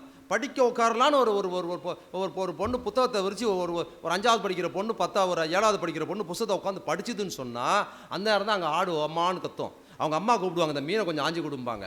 அவங்க அப்பா கூப்பிடுவார், பையனாக இருந்தால் கூப்பிட்டு இந்த மூட்டை தூக்கு அங்கே வைடாம்பாங்கன்னா ஏதாவது ஒரு வேலை நடந்துக்கிட்டே இருக்கும். உழைக்கும் குழந்தைகளாக இருக்கிறாங்க. சாமானிய மக்களின் குழந்தைகள், அவர்கள் படிப்பு என்பது 2ஆம் பட்சம். மாறாக இளம் வயதிலேயே குடும்பம் சார்ந்து உழைக்கும் குழந்தைகளாக இருக்கிறாங்க. அவங்க வேலை பார்க்குறாங்க, வீட்டு வேலைகள் கடினமான, பெரியவர்கள், நம்ம ஆசிரியராக இருக்கிற, நாம் பேச்சாளராக இருக்கிற, நாம் பார்ப்பதற்கு தயங்குகிற, என்னால் முடியாத வேலைகளை, உங்களால் முடியாத வேலைகளை உங்களிடம் படிக்கிற 6ஆம் 7ஆம் படிக்கிற குழந்தைகள் தம் வீட்டில் வேலை பார்க்குறான், மாடு மேய்க்கிறான், ஏர் உழுவுறான், மூட்டை சுமக்கிறான், அப்பா உதவியாக மண்ணு தூக்கிட்டு போகுது, கூடையில் சாணி வாரி கொண்டு போகுது. இந்த வேலையெல்லாம் நம்மளால் செய்ய முடியாது, வயது வந்துடலாம். அந்த குழந்தைகள் செய்து அந்த குழந்தைகளுக்கான படிக்கிற சூழல் கிடையாது. எதாவது சுற்றி வந்தால் படிக்கிற சூழலை உருவாக்குறதுக்கு ரொம்ப அரிதான சூழலில் அந்த குழந்தை அதையும் மீறி படித்து அங்கேருந்து கொஞ்சம் தூரம் நடந்து வந்து அரசு பஸ்ஸில் ஏறி பள்ளிக்கூடத்தில் புதுங்கி இறங்கி கொண்டாந்து பள்ளிக்கூடத்தில் படித்து அது 35 மார்க்கு 40 மார்க் எடுத்து பாருங்க. ஒரு படிப்பதற்கு சூழல் இல்லாத எளிய கூலி தொழிலாளியின் குழந்தை எடுக்கிற 40 மார்க்கு படித்த பரம்பரையில் தனியார் பள்ளிக்கூடத்தில் படிக்கிற குழந்தையோட 100 மார்க்கை விட அது பல மடங்கு உயர்ந்தது. இப்படி நம்ம புரிஞ்சுக்கணும். அப்போ கல்வியை எது சூழலில் படிக்கிறது? அப்புறம் இன்னொரு சூழலில் ஒருவேளை குழந்தை சரியாக படிக்கலை, பள்ளிக்கூடத்துக்கு ஒரு பையன் சரியாக படிக்கலை, எப்போ பாரு ஊதாரித்தனமாக இருக்கிறான், இப்போ ஒழுங்காக படிக்க மாட்டான், ஹோம்ஒர்க் எழுத மாட்டான்னு சொன்னால் அந்த குழந்தையை நேரடியாக நம்ம பார்த்துட முடியாது. அந்த குழந்தையோட குடும்ப சூழல் எப்படி இருக்குது? அப்பா வந்து அம்மாவை அடிச்சிருக்கலாம் ராத்திரி, அவர் குடிச்சிட்டு வந்து தகராறு பண்ணுறவராக இருக்கலாம், படிக்க விடாத சூழலாக இருக்கலாம், குடும்பத்தில் கணவனுக்கு மனைவி சண்டை இருக்கலாம், பக்கத்து வீட்டில் அடித்தடியாக இருக்கலாம். இந்த சூழலில் அந்த குழந்தை என்ன பண்ண முடியும்? ஹோம்ஒர்க் எப்படி எழுத முடியும்? சொன்னதை எப்படி எழுத முடியும்? அப்படின்னா அந்த குழந்தையின் பின்னணி என்னன்னு தெரிஞ்சுக்கிறது, அந்த குழந்தையை கருணையாக அணுவது, அரசு ஊழியர்கள் தன்னை தேடி வருகிற, அலுவலகத்துக்கு தேடி வருகிற சாதாரண மக்கள் உதவி கேட்டு வந்தாங்கன்னு சொன்னால் அவங்க அறியாமையில் 1 முறைக்கு 2 முறை தப்பாக கேட்டாலும், ஏதோ அவங்க ஆதாரத்தை கொண்டு வராமல் புரியாமல் பேசினாலும் அவங்க வேணும்னே செய்கிறதில்ல. அவங்க திருப்பி அதை செய்வதற்கான உடனடியாக செஞ்சு கொடுக்குற வாய்ப்புகளை நாம் செஞ்சு கொடுக்கணும். அதை இந்த அரசு, அதுவும் அரசு ஊழியர்கள் சிறப்பான நன்றியை சொல்லணும். இந்த அரசு இப்போ ஒரு இடத்துல ஒரு வேலையை பார்த்து மிக பெருமளவில் மக்கள் மத்தியில் செல்வாக்கு பெற்றுவதற்கு இந்த அரசு ஊழியர்கள் முக்கிய காரணம். அது என்னன்னா, ஒரு முதல்வன் நான் முதல் இல்லை, மக்களோட திட்டம் ஒவ்வொரு பகுதியிலும் அரசு தாசில்தார்லேருந்து அரசு அதிகாரிகள் வந்து அங்கேயே இருந்து மக்கள் கோரிக்கைகளை சொல்லிக் கொடுத்து மக்கள் அரசு அலுவலகத்துக்கு போய் அதிகாரிகளை தேடி போகிறது போய் அரசு அதிகாரிகளை மக்கள் மத்தியில் தேடி வர வைத்த ஒரு சிறப்பான முதல்வர் நம்ம முதல்வர். அதை இந்த அரசு ஊழியர்கள் மிக சிறப்பாக இந்த முதல்வரோடு சேர்ந்து இந்த அரசுக்கும் ஒரு சிறப்பான பேரை ஏற்படுத்தி கொடுத்துருக்குறாங்க. அதனால் நான் உங்ககிட்ட வேண்டி கடைசியாக கேட்டுக்கிறது என்னென்னா, இந்த திட்டங்கள் அரசு இன்றைக்கு முதலமைச்சரோட இந்த ஆட்சி அவர் எவ்வளவு சிரமப்பட்டு இருக்கிறார். நம்மளோட இந்த விஷயத்தை விட்டுருங்க, பல்வேறு துறைகளில் நீங்கள் பள்ளிக்கல்வியே எடுத்துங்க. பள்ளிக்கல்வித்துறையில் இந்த பள்ளிக்கூடத்தை நடத்தவே வேண்டாம்ங்கிறது தான், அரசு பள்ளிகளே நடத்தக்கூடாது அப்படிங்கிறது தான் ஒன்றிய அரசோட திட்டம். இங்கே இருக்கிற பள்ளிக்கூடங்களை மூடுறதுக்கான ஏற்பாடு, அரசு பள்ளிகளை எண்ணிக்கையை குறைப்பது, பற்றாக்குறை மாணவர் பற்றாக்குறையாக இருக்கிற பள்ளிக்கூடத்தை மூடுவது, மாணவர்கள் ஒன்று தெரிஞ்சிங்க, சரியாக பள்ளிக்கூடத்துக்கு பசங்க வரல, பற்றாக்குறையாக இருக்குது அப்படின்னு விட்டுட்டா அது மாணவர்களோட போகிறதில்ல. கொஞ்ச நாள் பார்த்தீங்கன்னா தெரியுமா, அந்த படத்தில் எண்ணிக்கை குறைவாக இருக்குது, அந்த பள்ளிக்கூடத்தை நடத்த தேவையில்லான்னு மூடுவதன் மூலமாக 4 வாத்தியாருக்கு வேலை போயிடும். இந்த திட்டம் தான் ஒன்றிய அரசு திட்டம், அதை ஃபைட் பண்ணியிருக்குது. நமது ஆட்சி வந்ததுக்கு பிற்பாடு, இன்றைக்கி பள்ளிக்கல்வித்துறை அமைச்சர் அன்பில் மகேஷ் அவர்கள் வந்ததுக்கு பிற்பாடு பள்ளிக்கூடத்திலிருந்து இடைநிற்றலே இல்லை என்கிறது இந்த 5 ஆட்சியில். பாதியில் நிற்கிற பசங்களே இல்லை. இந்த டீச்சர்லாம் வந்திருக்கிறாங்க, ரொம்ப அரிது. அப்படியே எவனாவது ஒருத்தன் நின்றுட்டான்னா வாத்தியார்களுக்கு கூடுதல் வேலையாக இருக்குதுன்னு கூட சில பேர் நினைக்கலாம். அவனை கூட்டு வந்து நீ எப்படியாவது சேர்க்கணும்னு ஒரு நிர்பந்தம் இருக்குது பார்த்தீங்களா, அது அந்த பையனுக்கு மட்டும் பாதுகாப்பது இல்லை, தெரிஞ்சுங்க, அது உங்கள் பணியையும் பாதுகாப்பது. அந்த பசங்க வராமல் போயிட்டா மூட சொல்கிறாங்க பள்ளிக்கூடத்தை. ஆனால் இன்றைக்கி இந்த 5 வருஷத்தில், இந்த 5 ஆண்டுகளுக்கு முன்னால் நான் மிகைப்படுத்தி சொல்ல, 2021 நான் பள்ளிக்கூடங்களில் பேசியிருக்கிறேன், கடந்த ஆட்சியில் பள்ளிக்கூடங்களில் போய் பேசியிருக்கிறேன். 2021 இருந்த பள்ளிக்கூடத்தோட கட்டமைப்பு, 2021 இருக்கும்போது பள்ளிக்கூடத்தில் இருந்த குழந்தைகளோட கல்வியின் தரம், 2021 முன்னால் இருந்த பள்ளிக்கூடத்தில் குழந்தைகளின் ஆரோக்கியம், அப்படியே இந்த 5 ஆண்டுகளில் ஒப்பிட்டு மனசாட்சியோடு ஒவ்வொருத்தர் யோசித்து பார்த்தீங்கன்னா ஒப்பிட்டளவில் பல மடங்கு தரம் உயர்ந்திருக்குது. கல்வியிலிருந்தும் உடல் ஆரோக்கியத்திலிருந்தும், அதிலும் குறிப்பாக ஆரம்ப பள்ளிக்கூடத்தில் கொடுக்குற காலை உணவு திட்டம் வந்ததுக்கு பிற்பாடு இன்னையோட குழந்தைகளோட வாழ்க்கை தரமும் கல்வி கற்றல் முறையும் எங்கேயோ கொண்டு போய் சேர்ந்துருக்குது. அரசு ஊழியர்களுக்கு அவர் அறிவிச்சிருக்கிறார், நான் செய்வேன்னு சொல்லி அறிவிச்சிருக்கிறாரு. ஒன்றிய அரசோட ஃபைட் பண்ணி ஒன்றுமே இல்லாத பள்ளிக்கூடத்தில் இன்றைக்கி எவ்வளவோ பள்ளிக்கூடங்கள் மூடினாங்க. இப்போ கூட போய் ஒரு கட்சியில், ஒரு நடிகர் கட்சியில் சேர்ந்துருந்தார் முன்னாள் கல்வி அமைச்சர், அவர் போய் சேர்ந்துட்டார். அவர் சேர்ந்துட்டு அவரே ஞாபகம் மறதில்லை. அவங்க கட்சி சார்ந்தவங்களே சொல்கிறாங்க, இடைநிற்றல் பார்த்தீங்களா எவ்வளோ பேருன்னு. அவர் போய் புதுசாக ஒரு கட்சியில் சேர்ந்துருக்காருங்க, ஒரு நடிகர் கட்சியில், பழைய கல்வி அமைச்சர். அந்த கட்சியில் இருக்கிற ஒரு ஸ்லைட் எடுத்து போடுறாங்க, இடைநிற்றல் எவ்வளோ பேருன்னு பார்த்தீங்கன்னா, அவர் கல்வி அமைச்சராக இருக்கும்போது நின்றுது அதுவே அவங்களுக்கு தெரியல. அதனால தான் தற்கூறின்னா கோச்சிக்கிறாங்க. அவர் இருக்கும்போது இருந்தது. அதுக்கு தான் அமைச்சர் அன்பில் மிக சவால் விட்டு சொன்னார், எங்காவது இடைநிற்றல் இப்போ நாங்கள் வந்திருந்தால் காட்டு, இவ்வளோ பேர் எண்ணிக்கையில் இருந்தால் காட்டு. இடைநிற்றல்னு தெரிஞ்சா வாத்தியார் ஒவ்வொருத்தரும் தன் குழந்தையை பார்க்குற மாதிரி ஓடி போய் அவனை கூப்பிட்டு வந்து விசாரித்து அக்கறை எடுத்து பார்க்குறாங்கங்கிறது மாணவர்களுக்கும் எளிய பெற்றோர்களுக்கும் ஆசிரியர்களுக்குமான உறவு இதுவரை இல்லாத அளவுக்கு மிக பிரமாதமாக இப்போ கட்டமைச்சிருக்குது. அப்படிங்கிறதும் இந்த 5 ஆண்டுகளில் ஆசிரியர்களுக்கு என்ன செய்ய முடியலையோ, அடுத்த நம்ம மேடம் அவங்க சொன்னாங்கல்ல, இப்போ செஞ்சே இருக்கக்கூடாது, நீ ஓட்டு போட்டு அப்புறம் செய்யணும்னு சொல்லணும்னு, அவங்க அதை போல்டாக சொல்லிட்டாங்க. ஒரு முதலமைச்சர் அப்படி சொல்ல முடியாது. ஆனால் அவங்க நியாயத்தை புரிஞ்சதுனால அவங்க கோபத்தை அவங்க பிரதிபலிக்கிறாங்க. இந்த முதலமைச்சர் அடுத்த 5 ஆண்டுகளில் நீங்கள் என்னெல்லாம் கோரிக்கை வைத்திருக்கிறீங்களோ, என்னெல்லாம் இன்றைக்கி வாட்ஸ்அப்பில் மெசேஜாக வெளியில் வருதோ, அதையெல்லாம் நிவர்த்தி செய்கிறா வருவார். நான் எதற்கு கலைஞரை பற்றி சிறப்புகள் சொல்லும்போது எப்போவுமே நீங்கள் ஒரு கதாநாயகனை பற்றி சொல்லணும்னா, வில்லன் ஒருத்தர் இருந்தால் தான் கதாநாயகன் சிறப்பு தெரியும். அப்போ நீங்கள் கலைஞர் அதை செஞ்சார் இதை செஞ்சார்னா தெரியாது. அதெல்லாம் நடுவில் பிடிங்கிட்டாங்க.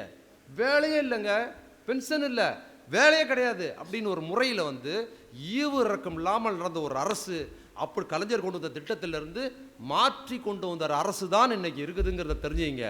இந்த அரசு 94 விழுக்காடு உங்களுக்கு தான் சம்பளம் போகுது, மக்களுக்கு நாங்கள் ஒன்றுமே பண்ண முடியலன்னு சொன்ன அரசு கிட்ட மீட்டு மீதி அதையெல்லாம் கொடுத்து அதை பாதுகாத்து வச்சிருக்கிற அரசு இன்னைக்கு வரைக்கும் ஒரு வார்த்தை தெரிஞ்சு வச்சுக்கோங்க, அரசு ஊழியர்களையும் மக்களையும் விரோதமாக சித்தரிப்பது மாதிரி எந்த காலகட்டத்திலையும் இந்த அரசு ஒரு வார்த்தை பேசுறது கிடையாது. ஏன்னா ஒரு பிரச்சனை நடக்கும்போது திசை திருப்பறதுக்கு ஈஸியாக பேசிட்டு போயிடலாம். நீங்கள் பஸ் ஊழியர் ஸ்ட்ரைக் நடந்தால் கூட மக்கள் பாதிக்கப்படுறாங்க பார்த்தியா அப்படின்னு சொல்லிட்டு மக்களுக்கும் பஸ் ஊழியர்களுக்குமான ஸ்ட்ரைக்காக மாற்றிடுது. அதுவும் நடந்தது இல்லை சார், அதுவும் நடந்தது அந்த ஆட்சியில்.